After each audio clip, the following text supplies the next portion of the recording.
پہلی دولت رسول اللہ کے قدموں میں اونڈلنے والے 20,000 دینار کی شکل میں ابو بکر صدیق ہے۔ دوسری بات، حضور کی فضائل پر سب سے پہلے جس نے علل اعلان تقریر کی ہے، حضور کی فضائل پر سب سے پہلے جس نے سب سے پہلی تقریر کی ہے وہ ابو بکر صدیق ہے۔ واقعہ یوں ہوتا ہے کہ صدیق اکبر کہتے ہیں یا رسول اللہ، آپ نے بہت عرب والوں کو، مکے والوں کو بلایا، آتے نہیں، آج میں ان کے سامنے تقریر کروں گا۔ حضور اور چند صحابہ آئے، اللہ اکبر، آنے کے بعد کیا ہوا، بلکہ ابھی حضرت فاروق اعظم بھی مسلمان نہیں ہوئے تھے، بہت مختصر سی جماعت مسلمان ہوئی تھی۔ صدیق اکبر آئے، حضور علیہ السلام کی کعبے کی دیوار سے حضور کی پیٹ لگا دی اور حضور کے برابر کھڑے ہو کر کہتے ہیں لوگوں یہ تمہیں جنت کی طرف بلاتے ہیں، تم ان کی مخالفت کرتے ہو، ان کی شان یہ ہے، ان کی شان یہ، ان کی شان یہ۔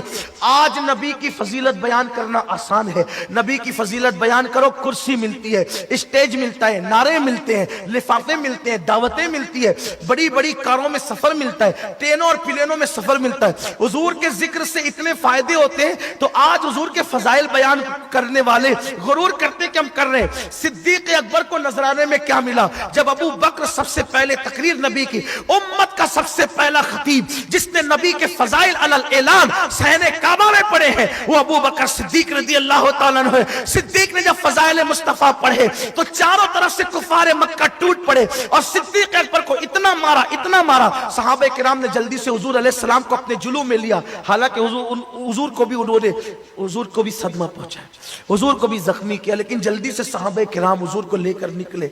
صدیق اکبر کو اتنا مارا کہ مردہ سمجھ کے چھوڑ کے بھاگ گئے۔ یہ صدیق اکبر کا جو قبیلہ تھا، انہوں نے دیکھا کہ یہ تو مر گیا، تو ہلکی سی سانس چل رہی تھی، وہ کھڑے ہو گئے لے جا کر کے گھر چارپائی کے کنارے کہ یہ مر جائے تو پھر ہم جنگ کریں، اور اگر زندہ ہو جائے تو پھر سوچے کہ کرنا کیا ہے۔ 3 دن تک صدیق اکبر کو ہوش نہیں آیا۔ یہ حضور کی فضیلت بیان کرنے کا صلہ تھا صدیق اکبر کی۔ جو لوگ اس دور میں صدیق اکبر کو گالیاں دیتے ہیں، یہ کہتے ہیں کہ وہ تو خلافت کے لیے آ گئے تھے، وہ تو لالچ کے لیے آ گئے تھے، وہ تو اقتدار کے لیے۔ جس وقت انہوں نے کلمہ پڑھا میرے عزیز، اس وقت تو خلافت کا تصور بھی کوئی نہیں تھا، اس لیے کہ کوئی یہ بھی نہیں کہہ سکتا تھا کہ یہ مٹھی بھر مسلمان زمانے پر غالب آ جائے گا۔ وہاں تو قرآن پڑھنے پہ پابندی تھی، رسول اللہ اپنے گھر میں رہ نہیں سکتے تھے۔ میری قوم کے جوانوں، جو آج تم شراب کی اڈوں کو آباد کرتے ہو، مسجدوں کو ویران کرتے ہو، داڑیاں منڈا کے گٹروں میں پھینکتے ہو، عورتوں پہ بدنظری کرتے ہو، دین کو تم نے پیٹ کے پیچھے ڈال دیا ہے، تم کو اپنے نبی کی یہ قربانی یاد ہونی چاہیے کہ دین کے لیے رسول اللہ اپنے گھر میں بھی نہیں رہ سکتے تھے۔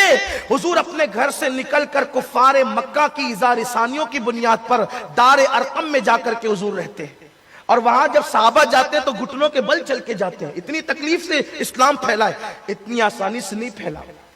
تو ان دنوں حضور علیہ السلام دار ارقم میں بھی رہے، اپنا گھر چھوڑ کر رہے۔ سرکار نے اپنا گھر چھوڑا، دین کے لیے اتنی قربانی دی، اور آج ہم دین کے لیے کوئی قربانی دینا نہیں چاہتے۔ اور صحابہ نے قربانی دی جن پر آج وہ لڑکے کرٹیسائز کرتے ہیں، نکتہ چینی کرتے ہیں، ٹپنی کرتے ہیں، جن کو استنجا کے طریقے نہیں پتا۔ وہ اہل بیت کی عظمتیں متعین کریں گے، وہ صحابہ کی عظمتیں متعین کریں گے، وہ اولیاء کی عظمت متعین کریں گے؟ نہیں، اپنا کام ہی یہ نہیں ہے۔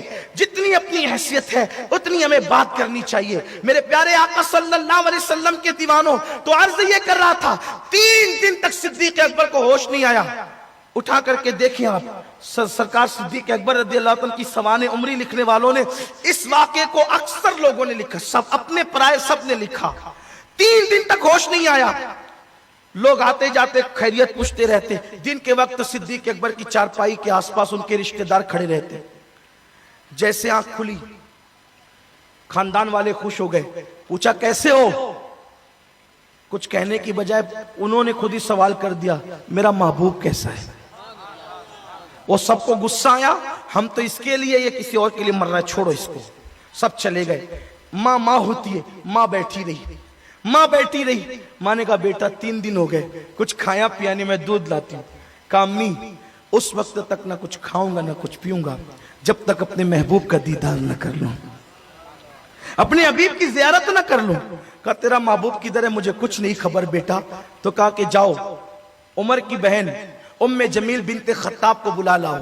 وہ آئیں، پوچھا حضور کیسے ہیں؟ کنکھیوں سے اشارہ کیا آپ کی امی ہیں، کہ ان کی فکر مت کرو، یہ کوئی بات باہر نہیں کرے گی، بولو کیسے ہو حضور، کیسے ہیں؟ حضور اچھے ہیں، دار ارقم میں ہیں، کفار نے اپنا ایذا بڑھا دیا ہے، حضور نے اپنا گھر چھوڑ کر دار ارقم میں پناہ لی ہے، چلنے کی طاقت نہیں تھی، اتنی مار پڑی تھی کہ چلنے کی طاقت نہیں تھی، صدیق اکبر میں ام جمیل اور اماں ان کی والدہ کا سہارا لے کر چلے، دار ارقم پہنچے، ابھی قریب ہی تھے کہ حضور اٹھ کر کھڑے ہو گئے، صحابہ نے کہا حضور کیا ہوا؟ کہا یار کی خوشبو آتی، یار کی خوشبو آتی۔ جب صدیق اکبر آئے حضور کھڑے ہوئے تھے، سرکار نے پوچھا ابو بکر کیسے ہو؟ جواب تھا حضور آپ سلامت ہیں، میرا سب کچھ سلامت ہے۔ صدیق اکبر رضی اللہ تعالیٰ، یہ حضور سے محبت تھی۔ صدیق اکبر یہ ہیں، راتوں کو حضور کی چوکھٹ پہ پڑے رہتے تھے جا کر، گھر میں بھی دل نہیں لگتا تھا، حضور کی چوکھٹ پہ پڑے رہتے تھے جا کر۔ جب صبح ہوتی سرکار دیکھتے کہ ابو بکر میری چوکھٹ پہ ہے، پوچھتے ابو بکر کون سی ضرورت تمہیں لائی ہے؟ عرض کرتے آقا دل جب آپ کے بغیر کہیں نہیں لگتا، بیوی بچوں میں بھی دل نہیں لگتا آقا، تو میں سوچتا ہوں آپ نہ صحیح آپ کی چوکھٹ ہی کو دیکھ کے گزارا کر لیں، یار نہ صحیح یار کا سنگ در کافی ہے، یار کا سنگ در کافی۔ تو حضور بس تمنا یہ ہے کہ جب صبح ہو سب سے پہلے ابو بکر کسی کی زیارت کرے، آپ کی زیارت کرے، اور آپ غلاموں میں سب سے پہلے کسی کو دیکھیں تو اپنے ابو بکر کو دیکھیں۔ یہی تمنا مجھے یہاں لاتی ہے۔